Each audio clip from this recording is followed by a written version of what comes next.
ഒന്നോ? പിന്നെ ഞാനൊരു കാര്യം സഞ്ജുവിനോട് ചോദിച്ചോട്ടെ? നീ ചോദിക്കടി പോത്തെ.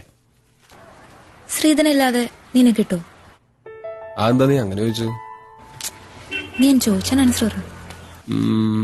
എന്താ പറയാ? കൽക്കത്തയിലെ എന്റെ പഴയ വീടിന്റെ അടുത്ത് നല്ല എഗ് ചിക്കൻ കാത്തി റോള് കിട്ടും. അതൊരെണ്ണം മതിയായിരുന്നു ശ്രീധനായിട്ട്.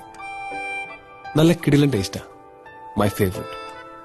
പക്ഷേ അത് അവിടെ നിന്ന് ഇങ്ങോട്ട് കൊണ്ടുവരുമ്പോഴത്തേക്കും ചീത്തയായി പോവില്ലേ? വേറെപ്പെന്താ, നീ നിനക്ക് ഇഷ്ടമുള്ള എന്തെങ്കിലും തന്നാ മതി, അതൊക്കെ എന്തായാലും ഞാൻ സ്വീകരിച്ചോളാം. ഒരു സ്ത്രീധനക്കാരി വന്നിരിക്കുന്നു, നീ വേഗം വാടിപ്പോട്ടെ. വരൂ. ഓക്കെ.